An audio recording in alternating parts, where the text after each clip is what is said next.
मैं कोशिश करूंगा कि आपका नाम मुझे याद रहे। ठीक है, चलो ठीक है, शुरू करते हैं। Hello everyone. तो सभी को फिर से गुड इवनिंग। आपको पता है कि हम लोग पॉलिनोमियल पढ़ रहे थे, यानी कि बहुपद। और पिछले क्लास के टॉपिक को डिस्कस करने के पहले मैं फिर से एक बार आप सभी को पोल के बारे में बता दूं। ऐसे अभी मैं आपके पोल रिजल्ट भी दिखा रहा था, तो ऑलमोस्ट सभी का आंसर आ रहा था, लेकिन जो भी बच्चे पोल में नहीं आंसर कर पा रहे होंगे, कोई भी प्रॉब्लम है तो एक बार ध्यान से देखिएगा। जब भी मैं कहता हूँ कि पोल में आंसर करिए, उस वक्त आपको इस 3 डॉट पर क्लिक करना होगा। वैसे क्वेश्चन जिसके 4 ऑप्शन होते हैं, तो वहां पर आपको इन 3 डॉट पर क्लिक करना है। फिर इस एक्टिविटी पे क्लिक करोगे तो ये वाला पेज खुलेगा जहां पर 1 पोल एक्टिव लिखा हुआ है। यहाँ पर क्लिक करने के बाद एक क्वेश्चन का नंबर दिखेगा, पूरा क्वेश्चन ही दिखेगा। क्वेश्चन तो आपको स्क्रीन पर ही दिखेगी, है ना। पहले आप क्वेश्चन को सॉल्व कर लो स्क्रीन पर देख के, फिर सॉल्व करो, उसके बाद ये सारे स्टेप करने हैं। ठीक है, फिर आपको क्वेश्चन का नंबर दिखेगा, 4 ऑप्शन दिखेंगे, जो भी सही लगता है। मान लो अगर आपको लगता है कि मेरा आंसर सी है, सी पर यहाँ पर क्लिक करोगे, इस वोट को क्लिक करोगे। जैसे ही इस पर क्लिक करोगे तब जाकर आपका आंसर सबमिट होता है, यहाँ पर वोटेड लिखा हुआ आएगा। ठीक है, फिर से आप बैक करोगे तब तक, जब तक वापस से आप इस पहले वाले मेन स्क्रीन पर नहीं आ जाओ जहां पर आपकी क्लास चल रही है। ठीक है, तो होप कि सभी लोग आंसर करेंगे पोल सेक्शन में, और आंसर कर भी रहे हो। काफी अच्छा रिपोर्ट था पिछले क्लास के कंपेयर में। लास्ट क्लास का जो रिपोर्ट था काफी अच्छा था आप सभी का। ठीक है, चलिए। अगर जो बच्चे लेट ज्वाइन किए हो, अभी मैं थोड़ी देर पहले क्लास शुरू होने के पहले पोल का रिपोर्ट दिखा रहा था, एक बार एंड में मुझे याद दिलाना, फिर से मैं पोल का रिपोर्ट आपको दिखा दूंगा, पिछले क्लास वाला। ठीक है, तो हम देखते हैं कि लास्ट क्लास में हमने क्या पढ़ा था। तो लास्ट क्लास में हमने 2 चीज पढ़ा था, द्विघात बहुपद और त्रिघात बहुपद, यानी क्वाड्रेटिक पॉलिनोमियल और क्यूबिक पॉलिनोमियल। तो उसके पहले एक चीज हमने पढ़ा था, लीनियर पॉलिनोमियल। तो एक साथ इन तीनों को देखते हैं क्या क्या चीजें हैं ये। आप बोलोगे सर लीनियर पॉलिनोमियल यानी रैखिक बहुपद, ऐसा बहुपद जिसका घात कितना होता है, आप लोग बता सकते हो चैट में लिख के, या कोई भी माइक ऑन करके बताएगा। एनीवन, कोई भी एक। आप बोलोगे सर ऐसा बहुपद जिसका घात 1 होता है उसको रैखिक बहुपद कहेंगे। ऐसा बहुपद जिसका घात कितना हो तो द्विघात कहेंगे। 2, आपका नाम से ही क्लियर है, द्विघात जिसका घात 2 हो, या फिर कह सकते हैं चर का अधिकतम घात 2 होगा सर, उसको द्विघात बहुपद कहेंगे। क्यूबिक या त्रिघात, नाम से क्लियर है, त्रिघात। तो आप बोलोगे सर ऐसा बहुपद जिसका घात 3 हो उसको त्रिघात बहुपद कहेंगे। ठीक है, सिंपल सा टॉपिक था, काफी आसान था। ठीक है, अब सीधे मैं कुछ एक रिकॉल क्वेश्चन पूछता हूँ, देखते हैं कितने बच्चों को ये सारी चीजें याद है। इनमें से किसी भी एक टाइप पर बेस्ट होगा। ठीक है, तो क्वेश्चन है, निम्न में से कौन सा द्विघात बहुपद नहीं है। तो ध्यान दीजिएगा, विच of the following is not a quadratic polynomial. इसका मतलब इसमें से 3 ऑप्शन ऐसे हैं जो क्वाड्रेटिक है, एक ऑप्शन होगा जो क्वाड्रेटिक नहीं है। तो आप ध्यान से देखिए कौन सा आपका आंसर होगा। तो आपको द्विघात बहुपद नहीं पहचानना है, आपको पहचानना है कौन सा द्विघात नहीं है। द्विघात मतलब जिसका घात 2 हो। देखिए कौन सा बहुपद ऐसा है जिसका घात 2 नहीं है। अब ये सारे क्वेश्चन ऐसे हैं जिसमें बहुत ज्यादा आपको समय नहीं लगेगा। ऐसा हमने डिस्कस किया है इस क्वेश्चन में, मतलब ऐसा क्वेश्चन हमने ऑलरेडी लास्ट क्लास में डिस्कस कर रखा है। तो बताइए कौन सा द्विघात यानी क्वाड्रेटिक नहीं है। मैं बार बार रिपीट कर रहा हूँ, विच of the following is not a quadratic polynomial. ठीक है, तो जो पोल का समय होता है ये आप लोगों का समय है, मतलब इसमें आपको सॉल्व करना है अपने कॉपी पर। इसमें क्या सॉल्व करोगे, ध्यान से देखोगे आपको आंसर मिल जाएगा। तो आंसर कीजिए। पहले आपको मैं फिर से बताऊं, आपको जब भी पोल दिखता है आप पोल सेक्शन में जंप नहीं करोगे। पोल सेक्शन में जाओगे तो आपको कोई क्वेश्चन नहीं दिखेगा, कुछ भी ऑप्शन नहीं दिखेंगे, अपने स्क्रीन पर ही क्वेश्चन देखिए। आप डिसाइड कर लो आपका आंसर क्या है, ए बी सी या डी, जो भी आंसर है वो लिख लो अपने कॉपी पर, फिर पोल सेक्शन में जाइए। तो अभी भी क्लास में 5 बच्चे हो जिनका आंसर नहीं आया है, या फिर चैट में दिखाओ तो 5 या 6 बच्चे हो जिनका आंसर नहीं आया है, और कुछ बच्चे अभी ज्वाइन कर रहे हैं। प्लीज आप लोग समय पर ज्वाइन किया करो क्लास। अभी देखो आप 10 मिनट लेट हो क्लास, तो हमेशा ट्राई करो कि क्लास को समय पर ज्वाइन करो, क्योंकि आज मैं पोल की रिपोर्ट भी दिखा रहा था। आप लोग एक बार क्लास के एंड में रुककर याद दिलाना, मैं फिर से आपको पोल का रिपोर्ट दिखा दूंगा। चलिए, तो 10 सेकंड और रुकेंगे, लास्ट 10 सेकंड, लास्ट 10 सेकंड और है। 5 सेकंड, लास्ट 5, 5, 4, 3, 2, 1। तो इस पोल को एंड करके डिस्कस करते हैं। आपका चैट अभी ओपन रहेगा, चैट को मैंने ओपन कर दिया है। देखो आपसे पूछा गया था कि इनमें से कौन सा द्विघात नहीं है, कौन सा क्वाड्रेटिक नहीं है। तो अगर मैं एक एक करके सारे ऑप्शन को देखूं तो मुझे सबसे पहले दिख रहा है कि ऑप्शन नंबर सी तो सर आंसर कभी नहीं हो सकता है, क्योंकि यहाँ पर जेड जो चर है उसका घात तो 2 है मैक्सिमम, तो ये तुम्हारा आंसर नहीं होगा, ये द्विघात बहुपद होगा, है ना, ये द्विघात है तो आंसर नहीं होगा। ऑप्शन डी को देखोगे तो यहाँ पर मुझे चर का जो मैक्सिमम घात दिख रहा है, एक्स है ना चर हमारा, एक्स पर एक जगह घात 2 दिख रहा है, यहाँ पर एक्स का घात 1 दिख रहा है, तो 2 भी है 1 भी है, इसमें बड़ा वाला घात 2 है, तो हम कहेंगे यह भी द्विघात बहुपद है सर, है ना, यह भी द्विघात है, और द्विघात है तो यह भी आंसर नहीं होगा, तो सी और डी तो बिल्कुल नहीं होगा। अब ऑप्शन ए और बी को देखें, तो ऑप्शन ए को आप अगर सॉल्व करोगे तो ये लिख रखा है एक्स इंटू एक्स प्लस 1, है ना, इसको गुना करने पर हमें मिलेगा, एक्स को एक्स से गुना करोगे एक्स का स्क्वायर प्लस एक्स, है ना, तो एक्स स्क्वायर प्लस एक्स कहने का मतलब ये क्या है, इसका मैक्सिमम पावर आपको कितना दिख रहा है, आप बोलोगे सर यहाँ पर मैक्सिमम पावर 2 दिख गया, तो यह भी क्वाड्रेटिक है ना, यह भी है, तो यह होगा, तो यह भी आंसर नहीं हो सकता। अब ऑप्शन बी को हम देखते हैं, तो ऑप्शन बी में लिखा गया 3 इंटू 2y माइनस वाई। अब मुझे बताइए 3 को मैंने 3 लिखा, 2y में से y को घटाओगे तो 2y में से y घटाने पर y मिलेगा, तो ये 3y ही तो लिखा गया है, और 3y में घात कितना दिख रहा है आपको, इसका घात आपको 1 दिखेगा, आप बोलोगे सर y का घात जो है वो 1 है, तो हम कहेंगे सर ये द्विघात नहीं है, इसका घात 1 है ना, तो ये रैखिक कहलाएगा, इसलिए हमारा आंसर ऑप्शन बी होगा। समझ में आया कि ए नहीं होगा, सी नहीं होगा, डी नहीं होगा, ऑप्शन बी होगा। कितना क्लियर है? कोई डाउट है तो बताइए। ऑप्शन ए में देखो कहीं पर 2 नहीं दिख रहा था, लेकिन इसको मैंने गुना किया तो एक्स और एक्स स्टार्टिंग से समझा दो। अच्छा फिर से इसको समझाओ, इसको मैं मिटा रहा हूँ। ऑप्शन सी और डी नहीं होगा, इतना तो क्लियर है ना सर? ठीक है, मतलब यहाँ मुझे ये तो साफ दिख रहा है कि option number C D C में मैक्सिमम पावर 2 दिख रहा है जेड का, तो ये द्विघात होगा, और द्विघात होगा तो आंसर नहीं होगा। ऑप्शन नंबर डी में भी पावर 2 दिख गया, तो यह भी द्विघात नहीं होगा, है ना, सॉरी द्विघात होगा तो आंसर नहीं होगा हमारा।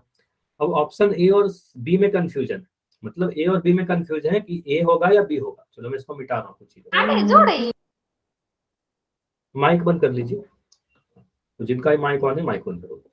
अब ऑप्शन ए में लिखा है एक्स इंटू एक्स प्लस 1, तो एक्स इंटू एक्स प्लस 1 कहने का मतलब एक्स को एक्स से गुना करेंगे तो एक्स का स्क्वायर मिलेगा, एक्स का वर्ग मिलेगा, और एक्स को 1 से गुना करेंगे तो प्लस का एक्स मिलेगा, तो मैक्सिमम पावर अधिकतम घात 2 दिख रहा है ना, तो यह भी द्विघात होगा, और द्विघात होगा तो आंसर नहीं होगा हमारा, हमें तो बताना है कौन सा द्विघात नहीं है। ऑप्शन बी को देखिए, तो ऑप्शन बी में लिखा है 3 इंटू 2y माइनस वाई। अब इस 3 को मैंने 3 ही लिखा, 2y में से y घटाओगे तो आपको पता है 2y में से y घटाने पर y मिलेगा, यानी ये 3y है ना, तो यहाँ पर बस 3y लिख सकता है, तो 3y में y का घात कितना है, 1 है, तो आप बोलोगे सर ये द्विघात नहीं है, पावर 2 नहीं दिख रहा है ना, तो आप बोलोगे सर ऑप्शन बी हमारा सही होगा, ये द्विघात बहुपद नहीं है। अब क्लियर है? ठीक है, तो ऐसा भी क्वेश्चन आ सकता है आपके एग्जाम में पहचानने के लिए कौन सा द्विघात नहीं है, इंपॉर्टेंट क्वेश्चन था ये वाला। ठीक है, अब देखते हैं कि हमें आज नया क्या पढ़ना है। आपके ग्रुप में मैंने मैसेज करके बताया था कि आज हम लोग देखेंगे कि समीकरण क्या है, उसके बाद देखेंगे एक चर वाला समीकरण क्या है, फिर उसके सॉल्यूशन पर आएंगे, सॉल्यूशन कैसे करते हैं, हल क्या करते हैं। अभी देखो समीकरण को समझिएगा ध्यान से, मैं कुछ भी अगर नहीं पढ़ा, सिर्फ आपसे मैं क्वेश्चन पूछ रहा हूँ, मुझे बताइए अगर मैं ऐसे लिख दूं एक्स स्क्वायर प्लस 5x, मुझे बताइए यह एक समीकरण है क्या, आप लोग बताओ। ये मैंने पहले भी एक बार बताया था एग्जाम के लिए जब पढ़ा रहा था, तो मुस्कान कह रही है यस, बाकी लोग बताओ, प्रिंस कह रहे हैं यस यस, सभी लोग कह रहे हैं कि यह समीकरण है। लेकिन आपको जानकर थोड़ी हैरानी होगी कि यह एक समीकरण नहीं है, यह एक समीकरण नहीं है, तो इसको हम क्या कहेंगे, इसको आप या तो बहुपद कह सकते हो या फिर इसको आप व्यंजक कहोगे अभी के लिए, है ना, इसको आप बोलोगे सर ये एक व्यंजक है। अगर मैं इसी में ऐसे लिख दूं एक्स स्क्वायर प्लस 5x बराबर 8, अब ये बन गया समीकरण। अंतर दिख रहा है आपको कि इन दोनों में क्या अंतर था, ये समझ में आ रहा है कि ये बन गया हमारा समीकरण, इक्वेशन इसको कहते हैं। ठीक है, अभी मैं समझा दूंगा ये सारी चीज। देखो इक्वेशन में आपको क्या ध्यान रखना होगा, इक्वेशन में हमेशा एक इक्वल टू का साइन दिखेगा आपको, इसको कहते हैं समता का चिन्ह, या फिर कह सकते हो सर साइन ऑफ इक्वालिटी, है ना, इक्वल टू का साइन दिखेगा। इक्वल टू के बाएं हाथ की तरफ हमारा आता है, यहाँ पर जो भी क्वांटिटी लिखे रहेंगे इसको कहते हैं हम लोग बाएं पक्ष, या इंग्लिश में कहते हैं लेफ्ट हैंड साइड, क्योंकि बाएं हाथ की तरफ है। इक्वल टू के दाएं हाथ की तरफ जो भी क्वांटिटी लिखे रहेंगे इसको हम लोग कहते हैं दायां पक्ष, और इसको इंग्लिश में कहते हैं राइट हैंड साइड, और शॉर्ट में लिखते हैं RHS। तो समीकरण में हमेशा दो साइड होगा, है ना, हमेशा दो साइड होगा, एक इक्वल टू के बाएं तरफ और इक्वल टू के दाएं तरफ। अगर इक्वल टू का साइन नहीं रहेगा तो उसको हम समीकरण नहीं कहेंगे। समझ में आया? तो LHS होना जरूरी है, RHS होना जरूरी है, और इक्वल टू होना जरूरी है, साइन ऑफ इक्वलिटी होना जरूरी है। साइन ऑफ इक्वलिटी ये क्या दिखाता है? ये बस ये दिखाता है कि बाएं तरफ का जो वैल्यू है वो दाएं तरफ के वैल्यू के क्या है, बराबर है। दोनों क्या है, आपस में इक्वल है, ये यही बताता है। जैसे कि मैं अगर लिख दूं x बराबर 2, इसका मतलब आपको पता है सर x का मान कितना है, एग्जैक्ट 2 के बराबर है। अगर मैं लिख दूं m का मान m बराबर 8, अगर मैं पूछूं m का वैल्यू कितना है तो आप बोलोगे सर m जो है एग्जैक्ट 8 के बराबर है। ठीक है, तो मुझे बताइए अगर मैं ऐसे लिख दूं p बराबर 7, तो यहां मुझे बताइएगा LHS क्या है हमारा, लेफ्ट हैंड साइड क्या है, बाएं तरफ क्या लिख रखा है, P। आप बोलोगे सर इसको हम LHS कहते हैं जो बाएं तरफ है, तो इसको P बोलेंगे। और RHS क्या है, RHS का वैल्यू कितना है, तो RHS बोलोगे सर दाएं हाथ की तरफ 7 है, तो यहाँ पर बोलेंगे RHS 7 है। ठीक है, इतना क्लियर हो गया, ये समझ में आया? अभी मैं और इसको सारी चीजों को मिटाकर आपसे और फिर से कुछ क्वेश्चन पूछ रहा हूँ। मुझे बताइए अगर मैंने तो 2x + 8, मुझे बताइए यह एक समीकरण है क्या, यस और नो, यस और नो? तो आप लोग बोलोगे सर यहाँ पर इक्वल टू का साइन नहीं है, इक्वल टू का साइन नहीं है तो ये समीकरण नहीं होगा। इसको क्या बोलेंगे, व्यंजक बोलेंगे, सिंपली एक्सप्रेशन बोल देंगे, ये एक एक्सप्रेशन है, व्यंजक है या बहुपद है ना। अगर मैं इसमें लिख दूं 2x + 8 बराबर 13 + y, यह समीकरण है क्या, ये समीकरण बन गया क्या? तो आप बोलोगे सर हाँ, यहाँ पर इक्वल टू का साइन आ गया, यहाँ पर एक बायां पक्ष आ गया, एक दायां पक्ष आ गया, लेफ्ट हैंड साइड आ गया, राइट हैंड साइड आ गया, तो हम कहेंगे यह इक्वेशन है ना, यह एक समीकरण है। ठीक है, अगर मैं बोलूँ कि LHS कितना लिख रखा है, LHS जो इक्वल टू के बाएं तरफ है ना, बायां साइड है, उसको लेफ्ट साइड कहते हैं, लेफ्ट हैंड साइड, इसका नाम ही LHS मतलब लेफ्ट हैंड साइड है ना, तो लेफ्ट हाथ के तरफ। तो आप बोलोगे सर ये हमारा 2x + 8। ठीक है, अगर मैं बोलूँ RHS क्या है, तो RHS बोलोगे RHS राइट हैंड साइड होता है सर, मतलब जो दाएं हाथ के तरफ है, राइट हैंड के तरफ है, तो राइट हैंड की तरफ क्या है 13 + y, तो आप बोलोगे सर ये आएगा 13 + y। समझ में आया? LHS का मतलब क्या होता है, RHS का मतलब क्या होता है, और ये दोनों के मान बराबर है। इक्वल टू का साइन क्या दिखा रहा है कि इनके मान बराबर होंगे। क्लियर हुआ इतना, इतना समझ में आया? ठीक है, तो देखो यहाँ पर और भी कुछ कुछ चीजें लिख रखी है। एक समीकरण में वही चीज मैंने जो बताया वही लिख रखा है, एक समीकरण में दो पक्ष होते हैं, बायां पक्ष, बायां मतलब लेफ्ट, जो आपके लेफ्ट हैंड की तरफ है, लेफ्ट हैंड साइड होना चाहिए, राइट हैंड साइड मतलब दायां पक्ष, जो आपके हाथ जो इक्वल टू के दाएं तरफ होगा उसको RHS कहेंगे, जो इक्वल टू के बाएं तरफ होगा उसको LHS कहेंगे। दोनों पक्षों के बीच हमेशा क्या होगा, समता का चिन्ह होगा, इसको इंग्लिश में कहते हैं साइन ऑफ इक्वालिटी। कई बार ज्यादातर हम लोग यही यूज करते हैं, साइन ऑफ इक्वालिटी बोल देते हैं। ठीक है, इक्वल टू का साइन लिखा रहता है ना, इक्वल टू का साइन होगा। तो मुझे बताइए यहाँ पर x + 2 बराबर अगर मैं 0 लिख दूं तो ये समीकरण है या नहीं है, यस और नो? समीकरण है या नहीं है? आप बोलोगे सर बिल्कुल, यहाँ पर मुझे एक इक्वल टू का साइन दिख रहा है, इक्वल टू का साइन है मतलब वो समीकरण होगा। तो यहाँ पर मुझे एक LHS दिख रहा है, इसको आप LHS बोलोगे, इसको आप RHS बोलोगे, है ना। मुझे बताइए यहाँ पर सिर्फ RHS का वैल्यू आप लोग बता सकते हो, RHS कितना दे रखा है? अगर मैं सिर्फ आपको RHS पूछूं तो यहाँ पर RHS मतलब राइट हैंड साइड, तो दाएं हाथ की तरफ क्या है, इक्वल टू के इस तरफ, तो इक्वल टू के इस तरफ हमारा 0 है। आप बोलोगे सर RHS का वैल्यू 0 है यहाँ पर। अगर मैं पूछता कि LHS बताइए, LHS क्या होगा, जो इक्वल टू के बाएं तरफ है, तो इक्वल टू के बाएं तरफ ये वाला है, तो आप बोलोगे सर यहाँ पर लिख देंगे x + 2। ठीक है, और इक्वल टू का साइन बता रहा है कि x + 2 का मान जो है वो 0 के बराबर है। क्लियर हुआ इतना? इस समीकरण क्या होता है समझ में आ गया सभी को? चलो, तो मैं और एक दो क्वेश्चन पूछ रहा हूँ, मुझे बस यस नो या नो में आंसर चाहिए। ठीक है, मुझे बस यस या नो में आंसर चाहिए। मैं लिख रहा हूँ x² + 1, यहाँ पर लिख दिया y + 3, यह समीकरण है, यस और नो? आप एक एक दो दो सेकंड में आंसर कर सकते हो। बोलोगे सर इक्वल टू का साइन कहाँ पर है, तो इक्वल टू का साइन नहीं है, इक्वल टू का साइन मिसिंग है, तो इक्वल टू का साइन नहीं है तो कहेंगे सर ये समीकरण नहीं है, ये समीकरण नहीं होगा, ठीक है, इक्वेशन नहीं होगा। अगर मैं लिख देता एक्स स्क्वायर, सेम चीज लिख दिया, x square plus 1 into y plus 3 बराबर 13 लिख दिया, अब ये समीकरण है क्या?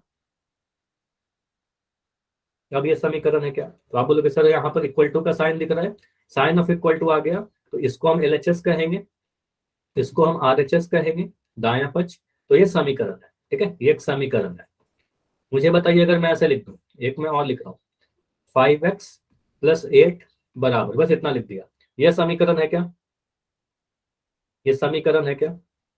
नहीं, ये समीकरण कैसे होगा? इक्वल टू के दाएं तरफ कुछ दिख रहा है आपको? इक्वल टू के दाएं तरफ कुछ है ही नहीं, है ना, ऐसा तो कभी लिखा नहीं जाता है जनरली, लेकिन अगर कभी आपसे पूछ भी लिया जाए तो आप बोलोगे सर इक्वल टू के इस तरफ कुछ तो है ही नहीं ना, राइट हैंड साइड तो कुछ दिखाई नहीं है, तो आप बोलोगे सर ये समीकरण नहीं होगा, है ना, इसको समीकरण नहीं कहेंगे, ठीक है, ये समीकरण नहीं होगा। जनरली ऐसे क्वेश्चन आते नहीं है, जनरली ऐसा लिखकर आपसे नहीं पूछा जाएगा। बस मैं अगर एक केस बनाकर दिखाया कि अगर ऐसे भी पूछ लिया जाए तो आप बोलना सर ये समीकरण नहीं होगा, क्योंकि एलएचएस तो है लेकिन आरएचएस गायब है, यहाँ आरएचएस ही नहीं है। तो दो चीज होना चाहिए, एलएचएस भी होना चाहिए, आरएचएस भी होना चाहिए, इक्वल टू का साइन भी होना चाहिए, ठीक है। अब बताइए कोई भी डाउट है तो चैट सेक्शन में डी लिखिए, अगर सारी चीज समझ में आ गया तो वाई लिख दो, मैं सभी का चैट देख रहा हूँ। अगर डाउट है तो डी लिखो और समझ में आ गया तो वाई लिखो, तो सभी का अभी तो वाई आ रहा है, क्योंकि अभी मैं पोल में क्वेश्चन पूछूंगा। डाउट, एक बच्चे का डाउट आया है, अजय, क्या डाउट है अजय? अजय के आईडी से जो बच्चे हो, सर समझ में नहीं आया। आपने क्लास ज्वाइन किया था क्या? अभी ज्वाइन किया है क्या क्लास आपने? Yes sir. तो लेट से क्यों ज्वाइन किया, पहले ये बताओ। क्लास टाइम पर ज्वाइन करना है ना। देखो मैं क्लास, अभी आप जब लास्ट मोमेंट पे ज्वाइन करोगे तो काफी चीजें छूट जाती है, शुरुआत से ज्वाइन करना है क्लास। एक बार मैं जल्दी से आपको बस रिवाइज करवा देता हूँ। तो समीकरण में या इक्वेशन में जब एक्स की वैल्यू दी हो तब इक्वेशन होगी। एक्स की वैल्यू, हाँ बिल्कुल वो इक्वेशन होगा, वहां पर उसको सॉल्व करेंगे ना, चेक करेंगे कि वो एक्स का जो वैल्यू है उसका समीकरण है या नहीं है। हल पर भी अभी आएंगे, अभी बस हम लोग पहचानने के लिए सीख रहे हैं कि समीकरण है या नहीं है। अभी एक बात देख लीजिए, अजय के आईडी से जो बच्चे हो ध्यान दीजिएगा। आप बोलोगे सर इक्वेशन क्या होता है? इक्वल टू का साइन होना चाहिए, एक एलएचएस होना चाहिए, एक आरएचएस होना चाहिए। दो एग्जाम्पल से आप समझ जाओगे। अगर मैं लिख दूं x प्लस 5 तो इसको आप बोलोगे समीकरण नहीं है, क्योंकि यहाँ पर इक्वल टू का साइन नहीं है।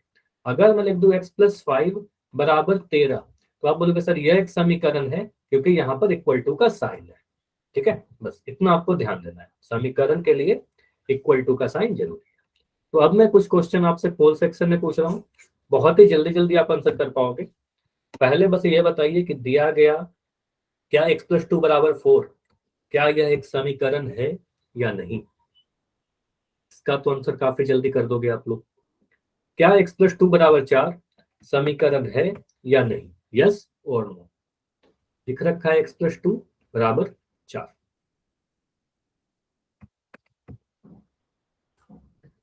तो अभी तक जितने आंसर आए सभी के सही आंसर आए हैं, और इतना समय काफी भी है, ठीक है। बस यहाँ पर आपको कुछ सॉल्व नहीं करना है, बस आपको देखना है कि ये समीकरण है या नहीं। अच्छा, इसमें आंसर सी कैसे आ रहा है? एक बच्चे का आंसर ऑप्शन सी आ रहा है, जबकि ऑप्शन तो सिर्फ दो है ना, ए या बी में आंसर करिए, हाँ या नहीं। देखो पोल में हमेशा आंसर करने के पहले आप चेक कर लिया करो कि आप क्या आंसर कर रहे हो। एक बार आंसर करने के बाद आप चेंज नहीं कर पाते हो। अभी भी क्लास में 8 बच्चे हो जिनका आंसर नहीं आया है। चलिए, तो इस क्वेश्चन के लिए अब मैं 10 सेकंड रुकूंगा, लास्ट 10 सेकंड है। देखो पिछले क्लास का पोल काफी सही था, आप लोगों ने काफी अच्छे तरीके से सभी बच्चों ने आंसर किया। इस बार भी मैं चाहता हूं कि हर एक बच्चे का आंसर आए, ठीक है। आपका नाम हमेशा ग्रीन लिस्ट में आना चाहिए। 5 4 3 2 1। चलो, ऑलमोस्ट सभी का आंसर आया है, और एक आंसर छोड़कर सभी का आंसर गलत है, सॉरी सही है, सॉरी। तो आप बोलोगे सर यहाँ पर क्या होगा? x प्लस 2 बराबर 4 अगर मैं देखूं तो हमें क्या क्या दिख रहा है? आप बोलोगे सर यहाँ पर एक इक्वल टू का साइन दिख रहा है, इक्वल टू के साइन से हमें पता चल गया कि एक समीकरण होगा। आंसर क्या होगा? ऑप्शन नंबर ए, बिल्कुल यह एक समीकरण है। अगर मैं यहाँ पर आपसे पूछूं कि एलएचएस का वैल्यू बताइए, कोई बता सकते हो एलएचएस क्या है? यहाँ पर लेफ्ट हैंड साइड क्या लिख रखा है? LHS कितना लिखा गया है? नहीं, LHS की बात कर रहे हैं, left hand side. Left hand side का मतलब जो बाएं तरफ है, तो बाएं तरफ जो है वो x+2 है ना, तो आप बोलोगे सर ये x+2 लिख रखा है ना। RHS कितना है? RHS जो दाएं तरफ है, तो दाएं तरफ का वैल्यू कितना है? राइट हैंड साइड का वैल्यू 4। ये अलग बात है कि अगर मैं आपसे पूछूं कि एग्जैक्ट x+2 का वैल्यू कितना है, तो आप 4 ही बोलो, ठीक है। ये ठीक है कि LHS में क्या लिख रखा है, तो x+2 है और उसका वैल्यू 4 के बराबर है, ठीक है। तो LHS क्या है? x+2 और RHS है हमारा 4, ठीक है। जो बाएं तरफ है वो LHS, जो दाएं तरफ है वो RHS, ठीक है। ये RHS होगा और इधर LHS होगा, ठीक है। तो अगला क्वेश्चन है, निम्न में से समीकरण की पहचान कीजिए। फिर से आप देखो कि इसमें से कौन सा एक समीकरण है, ठीक है। और कुछ बच्चे मुझे दिख रहे हो कि अभी ज्वाइन कर रहे हो, तो क्लास हमेशा प्लीज टाइम पर ज्वाइन करो, अदरवाइज कुछ कंसेप्ट आपके छूट जाएंगे, फिर आप पोल में सही आंसर नहीं कर पाओगे, ठीक है। बहुत छोटी छोटी चीजें होती है जो आपको पता होनी चाहिए, छोटे छोटे चीजों के कारण आपका आंसर गलत हो जाएगा, है ना? तो निम्न में से कौन सा समीकरण है, बस समीकरण को पहचानिए। Which of the following is an equation. तो आप बस ये देखिए कि पहला वाला समीकरण है या नहीं है, दूसरा वाला समीकरण है या नहीं है, तीसरा है या नहीं है, चौथा है या नहीं है। तो क्लियर है कि इसमें से बस एक ही समीकरण होगा, बाकी 3 समीकरण नहीं होंगे। तो 4 ऑप्शन में सिर्फ एक ही हमारा समीकरण लिख रखा है।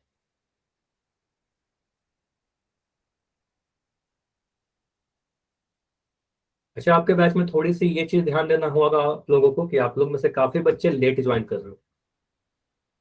कुछ बच्चों ने रिकॉल क्वेश्चन खत्म होने के बाद ज्वाइन किया, कुछ बच्चे अभी 2 पोल जा चुके हैं उसके बाद आप ज्वाइन कर रहे हो, ठीक है।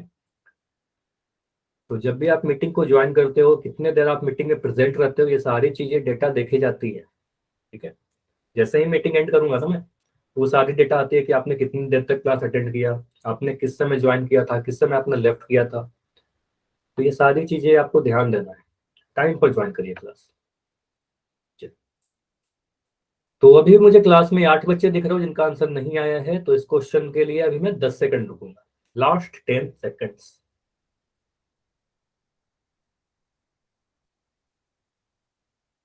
आंसर कीजिए, काफी बच्चों का आंसर भी नहीं आया है। लास्ट 5 सेकंड, लास्ट 5 सेकंड है। 5 4 3 2 1। अभी इसको डिस्कस करते हैं। देखो यहाँ पर अगर आपसे बोला जाए कि समीकरण को पहचानिए, इक्वेशन को पहचानिए, तो सबसे पहले आप इक्वल टू का साइन खोजोगे कहां पर है। इक्वल टू का साइन कहाँ दिख रहा है? ऑप्शन नंबर ए में इक्वल टू का साइन है क्या? आप बोलोगे सर इक्वल टू का साइन नहीं है, ये हमारा आंसर नहीं हो सकता। ऑप्शन नंबर बी में इक्वल टू का साइन है क्या? साइन ऑफ इक्वलिटी नहीं है, ये आंसर नहीं होगा। ऑप्शन नंबर डी में इक्वल टू का साइन नहीं है, ये हमारा आंसर नहीं होगा। ऑप्शन नंबर सी को देखिए, ऑप्शन नंबर सी में लिख रखा है y-6 बराबर 0। तो यहाँ पर हमें दिख रहा है कि एक हमारा इक्वल टू का साइन है सर, बराबर का चिन्ह है, एक बायां पक्ष है, एक दायां पक्ष है, तो एक बिल्कुल एक इक्वेशन है ना, एक समीकरण है ना, इसको हम समीकरण कहेंगे, इक्वेशन कहेंगे। हमारा आंसर ऑप्शन सी होगा। समझ में आया? ऑप्शन नंबर ए, बी और डी को क्या बोलोगे? इसको व्यंजक या बहुपद कहोगे, इसको भी व्यंजक कह सकते हो या बहुपद कह सकते हैं, इसको व्यंजक या बहुपद कहेंगे, ठीक है। समीकरण सिर्फ ऑप्शन नंबर सी है। क्लियर हुआ इतना? समझाने के लिए मैंने इतना समय लिया, अगर आपके एग्जाम में आता है तो आप सीधे बोल सकते हो सर इक्वल टू यहीं पर दिख रहा है, सिर्फ ऑप्शन नंबर सी सही है, 2-3 सेकंड में आंसर आ जाएगा। क्लियर हुआ इतना? बताइए, ठीक है। फिर से सेम क्वेश्चन करते हैं, इस बार ट्राई करना कि आप पहचान पाओ कौन सा समीकरण है। फिर से सेम क्वेश्चन होगा, फिर से आपको बस पहचानना है इनमें से कौन सा इक्वेशन है, समीकरण कौन सा है। तो सिंपली आपको देखना है जिस वाले में इक्वल टू का साइन रहेगा, साइन ऑफ इक्वलिटी रहेगा, समता का चिन्ह कहते हैं हिंदी में, वही आपका समीकरण कहलाएगा। और देखो इस वाले में सभी का आंसर सही है ना, अभी तक काफी सारे आंसर आ गए और सारे आंसर सही है। तो आंसर पिछला बार क्यों गलत हुआ? आंसर पिछला गलत होने का बस एक ही रीजन है कि आपने क्लास को लेट से ज्वाइन किया, है ना, आपने कंसेप्ट को नहीं समझा, आंसर कर दिया, है ना। तो आंसर कीजिए हमेशा, पहले क्लास को ज्वाइन करो समय पे, कुछ भी छूटेगा नहीं आपका, और क्लास पूरा करना है, लास्ट तक कुछ इंपॉर्टेंट चीजें पढ़ा दी जाएंगी, है ना। तो पूरा क्लास किया, ओके सर। ठीक है। तो अभी मैं रुक रहा हूँ टोटल 10 सेकंड और, कम समय रुक रहे हैं क्योंकि अभी इस क्वेश्चन में करना कुछ नहीं है, बस आपको देखना है कि इक्वल टू का साइन कहाँ पर है, वही समीकरण। ठीक है, चलो 10 सेकंड और रुक रहे हैं, लास्ट 10 सेकंड अभी है। तो अभी तक जितने आंसर आए हैं 100% सभी के आंसर सही है, एक भी आंसर गलत नहीं हुआ है और होना भी नहीं चाहिए। ठीक है, चलो लास्ट 5 सेकंड आंसर कीजिए, कुछ बच्चों का आंसर अभी तक नहीं आया है। 5 4 3 2 1। देखो बस आंसर इसलिए करना है क्योंकि आप सीख सको, हमें पता चल सके कि आप कितना सीख रहे हो, दूसरा आपका एक रिपोर्ट जनरेट हो सके। ठीक है, तो ये सारी चीजें देखी जाएंगी कि आप कितना आंसर किया है, आपने कितना नहीं किया है, तो आंसर किया करो हर क्वेश्चन का। ठीक है, चलो अभी चैट आपका ऑन है, तो अगर मैं आपसे बोलूं कि यहाँ पर समीकरण को देखना है तो फिर से मैं वही चीज देख रहा हूँ, बहुत आसान है। आप बोलोगे सर ऑप्शन नंबर ए में इक्वल टू का साइन नहीं है तो यह समीकरण नहीं होगा, ऑप्शन नंबर बी में इक्वल टू का साइन नहीं है, ये हमारा आंसर नहीं होगा, ऑप्शन नंबर डी में भी देखो इक्वल टू का साइन कहीं नहीं दिख रहा है ना, बराबर का साइन दिख रहा है क्या, नहीं दिख रहा, तो हम कहेंगे ये भी नहीं होगा आंसर। ऑप्शन सी को देखिए, यहाँ पर इक्वल टू का साइन लिख रखा है, इक्वल टू के बाएं तरफ x-1 रखा है और इक्वल टू के दाएं तरफ 2y लिखा गया है और बीच में इक्वल टू का साइन लगा दिया गया, तो यह क्या होगा, समीकरण होगा। तो ऑप्शन नंबर सी हमारा क्या होगा, समीकरण है। ठीक है, तो आंसर क्या होगा, ऑप्शन सी होगा। क्लियर है, तो ये सारे क्वेश्चन कैसे थे, मोस्ट इजी क्वेश्चन थे, है ना, जो सभी के आंसर सही होने चाहिए। ठीक है, बहुत ही आसान, बस समीकरण को पहचानना हमने सीखा। तो देखो समीकरण घातों के आधार पर, जिस तरीके से आपने बहुपद को पढ़ा घातों के आधार पर, उनके घात के अकॉर्डिंग कई तरह से हो सकते हैं, तो समीकरण भी उनके घात के आधार पर कई प्रकार के हो सकते हैं। जैसे अगर हमारे पास कोई ऐसा समीकरण लिखा हो जिसका घात एक हो, अगर घात एक कहने का मतलब अधिकतम घात एक हो, तो आप बोलोगे सर वो एक रैखिक समीकरण कहलाएगा। अगर हमारे पास कोई ऐसा समीकरण हो जिसका घात दो हो, है ना, तो उसको हम क्या कहेंगे, द्विघात बहुपद कहेंगे, सॉरी द्विघात समीकरण कहेंगे, क्योंकि समीकरण की बात कर रहे हैं। किसी बहुपद का घात अगर दो रहेगा तो उसको द्विघात बहुपद कहेंगे, समीकरण का घात दो रहेगा तो उसको द्विघात समीकरण कहेंगे, किसी बहुपद का घात तीन रहेगा तो उसको द्विघात बहुपद कहेंगे, और अगर किसी समीकरण का घात तीन रहेगा तो उसको त्रिघात समीकरण कहेंगे। तो यहाँ पर क्या लिख रखा है, x-1 इक्वल टू 0 समीकरण है, घात एक है तो रैखिक समीकरण, x² - 1 बराबर 0 आपको दिख रहा है समीकरण है, equal to Good morning, good night, sir. अच्छा माइक बंद करिए पहले, आप अभी ज्वाइन किए हो क्लास, तो क्लास को डिस्टर्ब मत करिए प्लीज। ठीक है, तो अगर मैं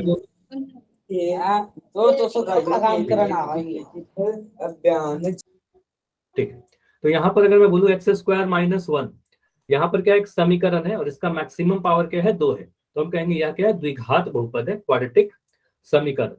अच्छा क्या मैं बोला समीकरण, क्योंकि ये समीकरण है तो द्विघात समीकरण होगा, अगर बहुपद की बात करेंगे तो बहुपद होगा।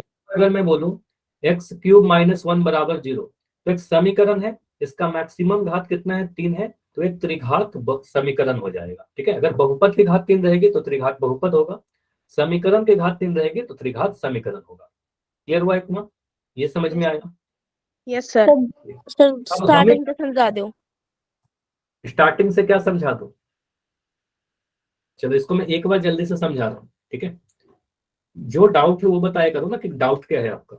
अगर मैं समीकरण को देखूं, ठीक है, समीकरण के प्रकार की बात करें तो सिंपली आपको ये देखना है, अगर समीकरण का मैक्सिमम घात एक रहेगा तो उसको रैखिक कहेंगे, घात उसमें अगर मैक्सिमम 2 दिखेगा, अधिकतम घात 2 दिखेगा, द्विघात कहेंगे, सर अधिकतम घात अगर 3 दिखेगा, मैक्सिमम घात अगर 3 दिखेगा तो उसको त्रिघात बहुपद कहेंगे। ठीक है, सिंपली आपको इतना देखना है। अब हमारा जो टॉपिक है, अगला जो टॉपिक है वो एक चर वाला रैखिक बहुपद के बारे में हमें पढ़ना है। ठीक है, जो आप अपना सिलेबस देखोगे। अच्छा किसी का माइक ऑन है, माइक बंद करोगे, एक बच्चे का माइक ऑन है। ठीक है, तो यहाँ पर आप बोलोगे सर हमें क्या पढ़ना है, हमारे सिलेबस में जो अभी के लिए हमें पढ़ना है रैखिक बहुपद के बारे में पढ़ना है। ठीक है, एक चर वाले रैखिक बहुपद। देखो एक चर वाला रैखिक बहुपद, सॉरी एक चर वाला रैखिक समीकरण के पहले हम लोग देखते हैं कि रैखिक समीकरण क्या है, लीनियर इक्वेशन क्या है। आप सभी को याद है मैंने आपको पढ़ाया था एक चर वाला बहुपद, याद है? एक चर वाला बहुपद पढ़ा रखा है ना, आप क्या बोल रहे थे, ऐसा बहुपद जिसमें सर एक चर होगा तो एक चर वाला बहुपद कहेंगे। तो ऐसा समीकरण, ऐसा रैखिक समीकरण जिसमें एक चर हो उसको रैखिक समीकरण कहेंगे, है कि नहीं, सिर्फ एक चर होना चाहिए। चलो पहले हम लोग क्या देखते हैं कि रैखिक समीकरण क्या होता है, लीनियर इक्वेशन क्या होता है, थोड़ा डिटेल में देखेंगे एक एक करके, ठीक है। तो आप बोलोगे सर रैखिक समीकरण, मुझे बताइए आपको रैखिक बहुपद पता है क्या होता है, रैखिक बहुपद पढ़ाया, रैखिक बहुपद का घात कितना होगा, एक होगा। तो आप बोलोगे सर रैखिक समीकरण का भी घात एक होगा। तो ऐसा समीकरण जिस समीकरण में चर की अधिकतम घात एक हो उसे रैखिक समीकरण कहेंगे। याद करिए जब मैं बहुपद पढ़ा रहा था मैंने बोला जिस बहुपद में चर का अधिकतम घात एक होगा उसको रैखिक बहुपद कहेंगे, ठीक है।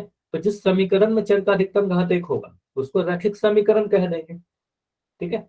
तो जैसे कि उदाहरण में यहाँ पर समीकरण आपको दिख रहे होंगे x-1 बराबर, यहाँ पर मुझे बताइए सबसे पहले देख के ये तीनों ही के तीनों आपको समीकरण दिख रहे हैं क्या, यस और नो?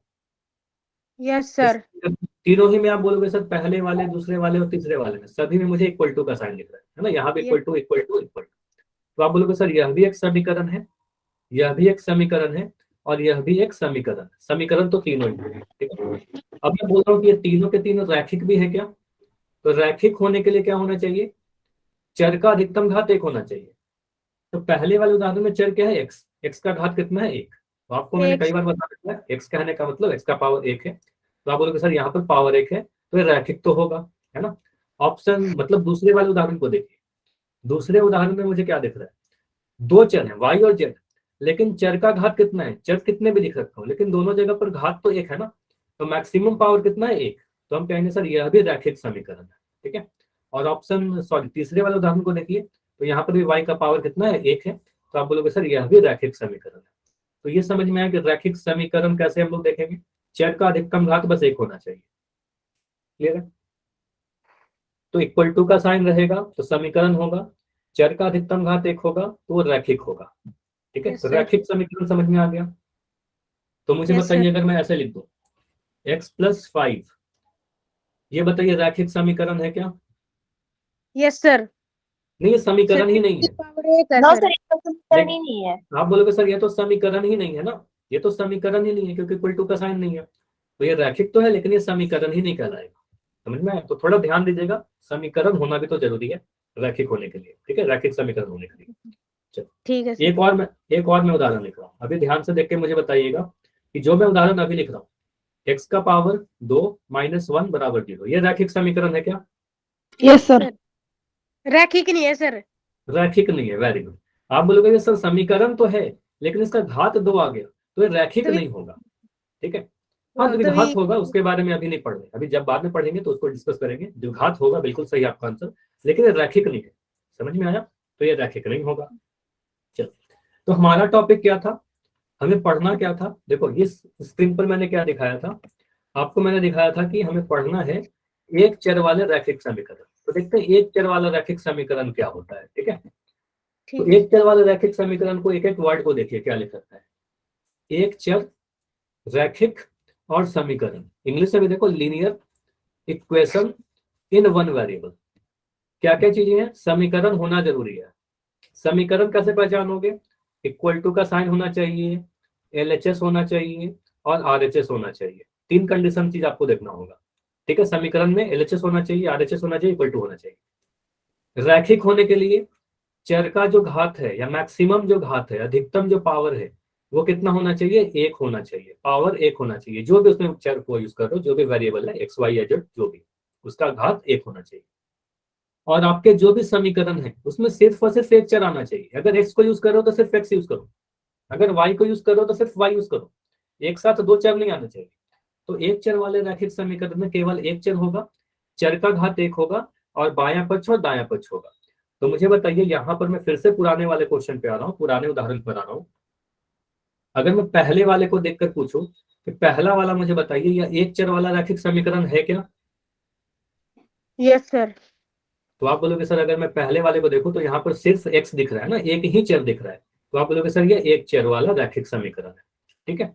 उदाहरण 2 को देख के बताइए क्या यह एक चर वाला रैखिक समीकरण है। आपने देखा था कि सर ये समीकरण तो है, ये रैखिक भी है, लेकिन इसमें दो चर आ गया y और z, तो ये एक चर वाला रैखिक समीकरण नहीं होगा, इसको एक चर वाला रैखिक समीकरण नहीं कहेंगे, क्योंकि यहाँ पर दो चर दिख रहे हैं। ठीक है, तो यहाँ पर दो चर दिख गया ना, फिर एक चर वाला रैखिक समीकरण नहीं होगा।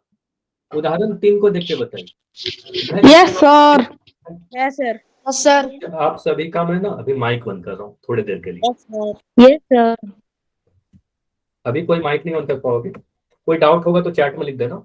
ठीक है, अब मैं क्या कर रहा हूँ, यहाँ पर मुझे उदाहरण 3 को देखकर बताइए, क्या यह एक चर वाला रैखिक समीकरण है?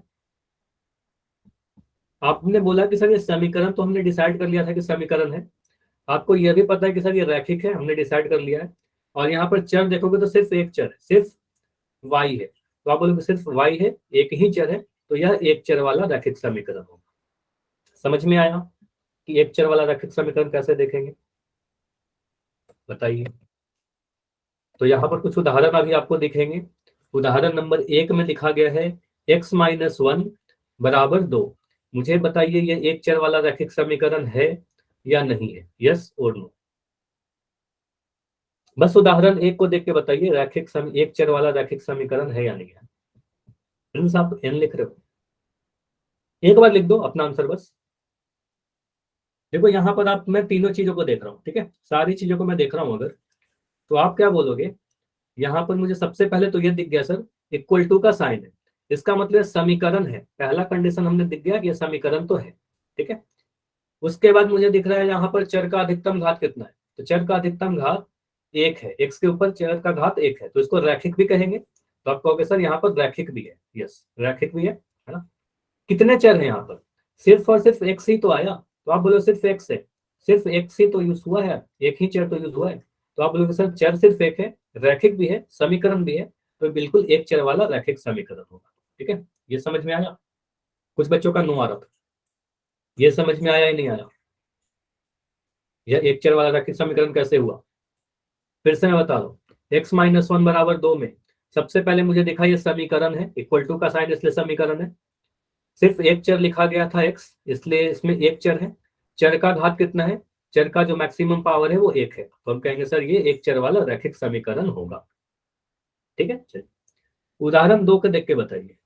अब उदाहरण 2 को देख के बताइए, उदाहरण 2 वाला एक चर वाला रैखिक समीकरण है या नहीं है। तो इसका आंसर मैं यहाँ लिख दे रहा हूँ, इसका आंसर होगा यस। उदाहरण 2 को देख के बताइए। देखो यहाँ पर आप बोलोगे सर इक्वल टू का साइन है इसलिए समीकरण है, पहला कंडीशन समीकरण है। ठीक है, उसके बाद मुझे बताइए कितने चर लिखे हैं, तो आप बोलोगे सर यहाँ पर भले ही दो जगह पर y है, यहाँ भी y है, यहाँ भी y है, दो जगह पर है, लेकिन चर दोनों ही जगह पर सिर्फ y ही लिखा गया ना, सिर्फ y, तो आप बोलोगे सर एक चर ही यूज किया गया, एक चर y है ना, भले ही दो जगह पर लिखा गया, चर तो सिर्फ y यूज किया ना, तो आप बोलोगे सर यहाँ पर यह भी एक चर वाला ही कहलाएगा, क्योंकि दोनों ही जगह पर सिर्फ y को ही यूज किया हमने। ठीक है, तो चर भी कितने हैं, सिर्फ एक चर है, तो आप बोलोगे सर यहाँ पर कितने चर हैं, तो एक चर y है। उसके बाद मैं बोलूँ चर का घात कितना है, तो वेरिएबल के ऊपर पावर को देख लीजिए, तो पावर 1 है क्या, तो आप जहां भी चर है उसका घात 1 है, तो आप बोलोगे सर ये रैखिक भी है, तो ये रैखिक भी हुआ, एक चर भी हुआ और समीकरण भी हुआ, तो आप बोलोगे सर यह भी एक चर वाला रैखिक समीकरण होगा। समझ में आया इतना, कोई डाउट है तो चैट सेक्शन में लिख के बताइए, इतना क्लियर है।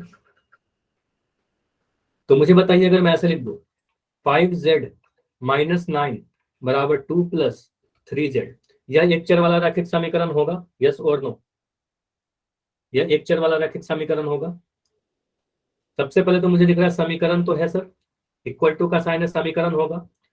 चर कितने हैं, तो दोनों ही जगह पर जेड को यूज किया गया, तो एक चर है, चर भी सिर्फ एक है, और ये रैखिक है या नहीं है कैसे दिखेगा, जेड का घात 1 है, यहाँ भी जेड का घात 1 है, तो रैखिक भी है, तो रैखिक भी होगा, समीकरण भी होगा, और इसमें क्या है चर भी सिर्फ एक है, तो यह भी एक चर वाला रैखिक समीकरण होगा। ठीक है, अब मैं कुछ उदाहरण और लिख रहा हूं, और इसको आपको फिर से देखकर बताना है कि यह एक चर वाला रैखिक समीकरण है या नहीं। चलो दो उदाहरण दिख रहे हैं आपको, तो इस उदाहरण को देख के बताइए, जिसको मैं उदाहरण 3 कह रहा हूं, इसको देख के बताइए यह एक चर वाला रैखिक समीकरण है क्या, नहीं, तो सभी लोग कह रहे हैं नहीं। देखो एक बार ये लिख दो सतीश, एक बार जो भी आपका आंसर है वो लिख दो, आप बोलोगे सर समीकरण तो है, चर भी सिर्फ एक है, सिर्फ एक्स को यूज किया गया, चर भी सिर्फ एक्स को यूज किया, लेकिन यहाँ पर घात मुझे 2 दिख रहा है, तो घात 2 होने के कारण ये रैखिक नहीं है ना। तो आप बोलोगे सर ये रैखिक नहीं कहलाएगा, तो इसलिए यह एक चर वाला रैखिक समीकरण नहीं कहलाएगा। ठीक है, तीनों चीज हमें देखना होगा, एक चर होना चाहिए, रैखिक होना चाहिए और समीकरण होना चाहिए। तीनों ही कंडीशन फॉलो करेगा तभी हम कहेंगे एक चर वाला रैखिक समीकरण। चौथा वाला उदाहरण को देख के बताइए, यह एक चर वाला रैखिक समीकरण है क्या? अब मुझे दिख रहा है समीकरण तो है, लेकिन यहाँ पर 2 चर आ गया, तो आप बोलोगे सर 2 चर आ गया ना, 2 चर आ गया y और z, तो हम कहेंगे एक चर वाला रैखिक समीकरण नहीं है ये। ठीक है, तो ये एक चर वाला रैखिक समीकरण नहीं है। चलो, तो अब मैं कुछ और एग्जाम्पल लिख रहा हूं अपने मन से, आपका बस 2 ही आना चाहिए आंसर, यस या नो। ठीक है, आप बताना कि एक चर वाला रैखिक समीकरण है या नहीं। ठीक है, डाउट है? चलो, अभी आप माइक ऑन करके पूछ सकते हो अपना डाउट। सर इज इक्वल के बाद जितने भी वो होंगे उन्हीं के हिसाब से होगा कि ये रैखिक समीकरण है या फिर नहीं है।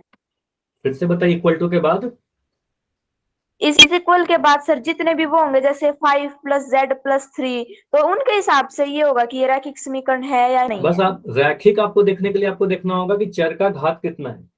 चर का घात यहाँ पर जैसे चौथे उदाहरण को देखो, चौथे उदाहरण मुझे बताइए वेरिएबल कहाँ कहाँ पर आपको दिख रहे हैं। तो एक वेरिएबल मुझे y दिख रहा है, एक वेरिएबल मुझे z दिख रहा है, दोनों ही जगह चर का घात कितना है? 1 है।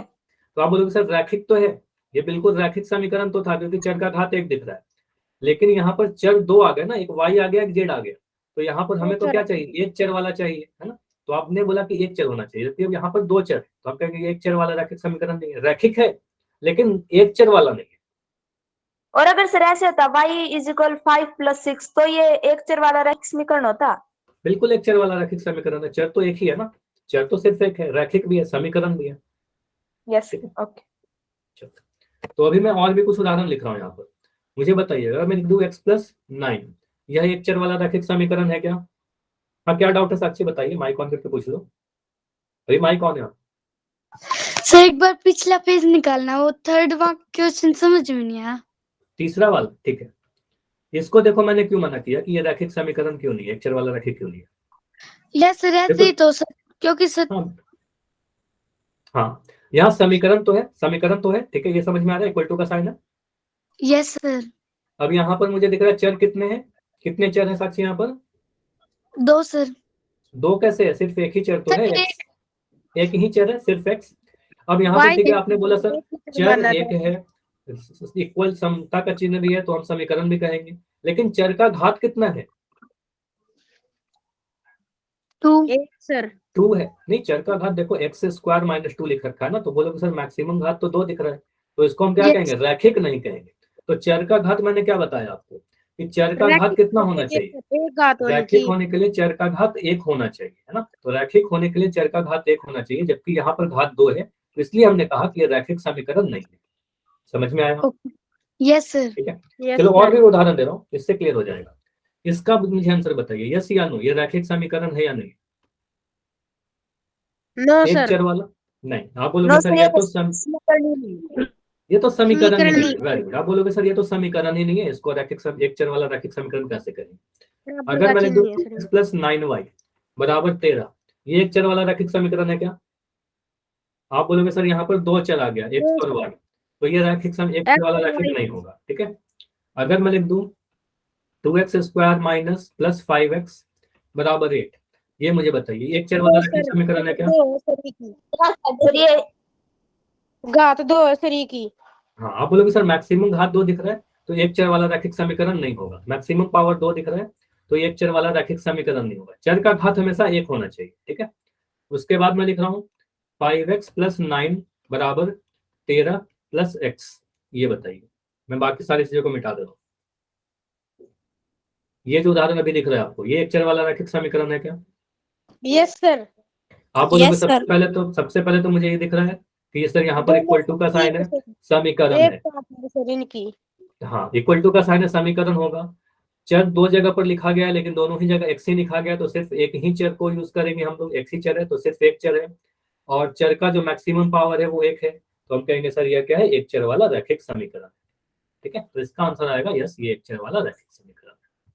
ठीक है, चलो अभी मैं कुछ क्वेश्चन आप सभी से पूछूंगा पोल सेक्शन में, ठीक है, और आंसर आप सभी को पोल में देना है, काफी जल्दी आंसर कर पाओगे, ठीक है, बस पहचानना है आपको। तो यहाँ पर बताना है आपको इनमें से कौन सा एक चर वाला रैखिक समीकरण है। तो अभी आपका चैट बंद रहेगा और आंसर कहाँ करोगे, पोल सेक्शन में जाकर करोगे। देखिए कौन सा एक चर वाला रैखिक समीकरण है। समीकरण तो चारों ही आपको दिख रहे हैं ना, सभी जगह समीकरण इक्वल टू का साइन है, समीकरण तो चारों ही है। तो सिर्फ एक चर होना चाहिए और रैखिक होना चाहिए।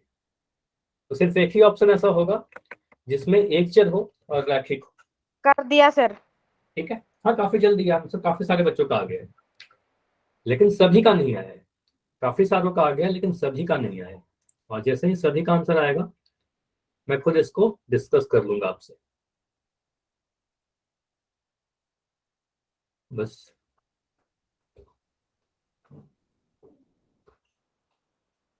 तो ध्यान से देखिए कौन सा हमारा यहाँ पर एक चर वाला रैखिक समीकरण है, linear equation in one variable.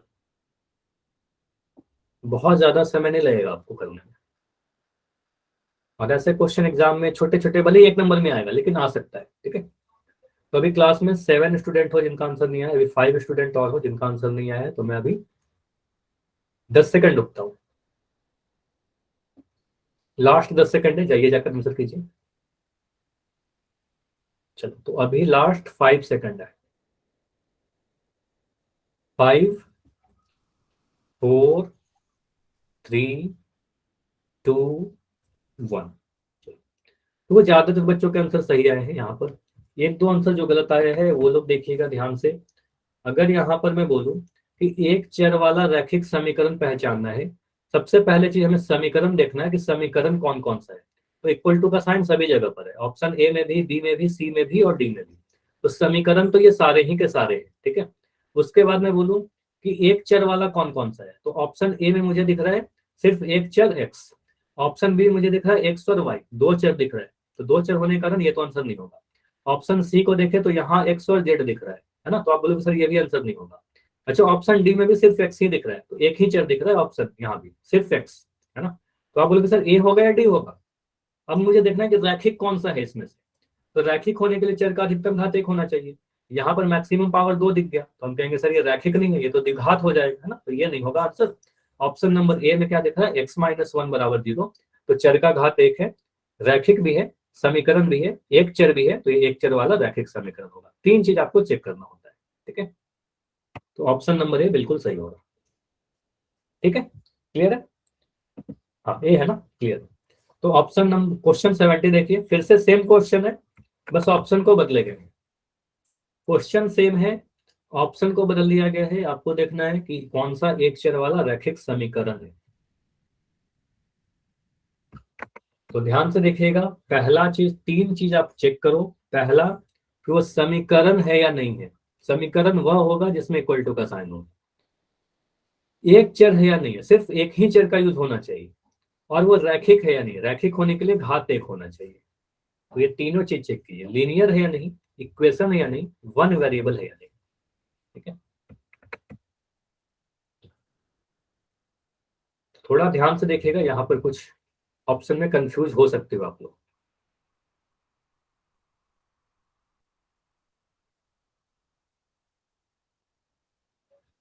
ध्यान से देखिए कौन सा आपका सही उत्तर है। एक चर वाला रैखिक समीकरण पहचानना है आपको। अभी क्लास में जितने बच्चे हो सभी का आंसर आ गया, 5 स्टूडेंट और हो जिनका आंसर अभी नहीं आया है। तो अभी मैं 10 सेकंड रुक रहा हूँ, लास्ट 10 सेकंड। इसके बाद एक क्वेश्चन और कर लेंगे, है ना, अभी क्लास में समय है। 5 सेकंड रुकते हैं, आंसर कीजिए जाकर, लास्ट 5 सेकंड। अभी कुछ बच्चे जिनका आंसर नहीं आया तो बैठे मत रहिए प्लीज, जाकर आंसर किया करिए, हर पोल में आंसर करिए। और जो बच्चे क्लास के शुरू में अपना पोल रिजल्ट नहीं देख पाए थे, रुक जाना, एक बार मैं आपके पोल रिजल्ट भी दिखा दूंगा क्लास के एंड में। 5 4 3 2 1। तो अभी देखते हैं कि इस क्वेश्चन का हमारा सही उत्तर क्या है। अगर मुझे पहचानना हो एक चर वाला रैखिक समीकरण, सबसे पहले मैं देखता हूँ ऑप्शन नंबर ए। आप लोग मुझे बताओगे ऑप्शन ए हमारा सही उत्तर हो सकता है क्या। अच्छा आंसर सी आ रहा है, सी। अच्छा पहले ऑप्शन क्यों नहीं होगा? मुझे तो पहला वाला सही दिख रहा है, मुझे बताओगे कोई पहला वाला आंसर क्यों नहीं होगा?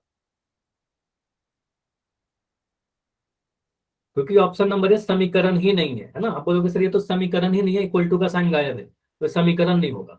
ऑप्शन बी क्यों नहीं होगा? क्योंकि यहाँ पर मुझे दो चर दिख रहे हैं, तो दो चर दिख रहे हैं तो ये आंसर नहीं होगा। ऑप्शन नंबर डी को देखेंगे तो ऑप्शन नंबर डी में देखो ये समीकरण तो है, समीकरण है। उसके बाद आप बोलोगे सर यहाँ पर एक चर, सिर्फ एक ही चर लिखा गया, एक चर भी सिर्फ एक है, लेकिन यहाँ चर का घात 2 है, तो इसका घात 2 हो जाने का ये रैखिक नहीं होगा। तो आप बोलोगे सर ये रैखिक नहीं है ना, तो ये हमारा आंसर नहीं हो सकता। तो हम कहेंगे सर ऑप्शन नंबर सी को देखें तो ये नहीं होगा। तो ऑप्शन सी में देखो सिर्फ एक चर है, समीकरण है और इसका घात 1 है, तो रैखिक समीकरण होगा। ठीक है, तो ऑप्शन नंबर सी जो होगा एक चर वाला रैखिक समीकरण होगा। ठीक है, 3 चीज चेक करना था। ये कीजिए लास्ट क्वेश्चन आज का, ये देखते हैं कितने बच्चों का आंसर सही होता है। ठीक, तो अभी आपका पोल चैट बंद रहेगा, पोल मैंने ऑन कर दिया। फिर से क्वेश्चन तो सेम है, कुछ भी चेंज नहीं किया गया। फिर से आपको वही पहचानना है इसमें से कौन सा समीकरण है, कौन से में एक चर लिखा गया है और कौन सा रैखिक है। तो जिसमें तीनों ही कंडीशन सेटिस्फाई करेंगी वही आपका आंसर होगा। तो एक चीज तो मैं हिंट दे सकता हूं कि यहाँ पर सभी जगह पर इक्वल टू का साइन तो सभी में, चारों में, तो समीकरण तो ये चारों ही है, समीकरण तो ये चारों है। बस आपको ये देखना है कि कौन सा एक चर वाला रैखिक समीकरण। चर एक होना चाहिए और रैखिक होना चाहिए, एक चर वाला रैखिक समीकरण। देखो ये सारे क्वेश्चन में आप समय बचा सकते हो डेफिनेटली। अगर ऐसा क्वेश्चन आपके एग्जाम में आता है तो आप बिल्कुल कम समय में इस सारे क्वेश्चन को आंसर कर सकते हो। तो एग्जाम में हमेशा 2 टाइप के क्वेश्चन आते हैं, एक बहुत ही इजी और एक कठिन नहीं बोलूंगा, कैलकुलेटिव होता है जिसमें आपको कुछ कैलकुलेशन में समय लगेगा। तो इजी क्वेश्चन को आप जल्दी करो, टाइम को बचाओ अपना, ताकि कैलकुलेटिव क्वेश्चन में आप अपना समय लगा सको। ठीक है, तो 5 सेकंड वेट करें, लास्ट 5 सेकंड। ठीक है, 5 4 3 2 1। अच्छी बात है कि ऑलमोस्ट सभी का आंसर आया है और सभी का आंसर ऑलमोस्ट सही है, कुछ बच्चों का आंसर गलत है। तो जो जिनका गलत होता है ना वो मुझे बताया करो कि क्या डाउट है आपका। समीकरण पहचानना है, समीकरण तो चारों ही है, आप बोलोगे सर चारों समीकरण है। उसके बाद अगर मैं देखूं तो आपको पहचानना है सर एक चर वाला रैखिक समीकरण। तो ऑप्शन नंबर ए को देखोगे तो यहाँ पर चर का घात 2 दिख रहा है, यहाँ पर भी यहाँ पर भी, तो आप बोलोगे सर ये तो एक चर रैखिक नहीं है। ऑप्शन बी को देखोगे तो यहाँ पर 1 2 3 तीन चर आ गए, तो यहाँ पर ये भी आंसर नहीं हो सकता। ऑप्शन सी को देखोगे तो यहाँ पर चर तो सिर्फ एक है, लेकिन पावर 2 आ गया, x का घात 2 आ गया, तो रैखिक नहीं होगा क्योंकि पावर घात इसका 2 आ गया। घात 1 होना चाहिए था, रैखिक के लिए क्या होना चाहिए? रैखिक के लिए घात मैक्सिमम 1 होना चाहिए, अधिकतम घात 1 होना चाहिए। ऑप्शन डी में देखो तो इक्वल टू का साइन है, समीकरण है। उसके बाद मैं बोलूंगा चर कितने हैं, चर भले ही 2 जगह पर दिख रहे हैं लेकिन सिर्फ x ही लिखा गया ना, दोनों ही जगह पर x लिख दिया गया। तो आप बोलोगे सिर्फ एक चर है, तो आप बोलोगे सर एक चर वाला है। चर का घात कितना है, दोनों ही जगह पर देखो x का घात 1 है, तो आप बोलोगे सर ये रैखिक भी है ना। तो आप बोलोगे सर ये क्या है, एक चर वाला रैखिक समीकरण है। ऑप्शन नंबर डी बिल्कुल सही उत्तर होगा। ठीक है, ऑप्शन नंबर डी हमारा सही उत्तर होगा। क्लियर है इतना? हाँ, डी होगा। ठीक है, तो इतना हम लोग आज की क्लास में इतना ही करते हैं। अगले क्लास का टॉपिक देखो कि अगले क्लास में हम लोग क्या पढ़ने वाले हैं, समीकरण का हल, सॉल्यूशन करेंगे। वेरी इंपॉर्टेंट टॉपिक है, किसी को भी मिस मत करना है, सभी को क्लास करना है। ठीक है, चलिए।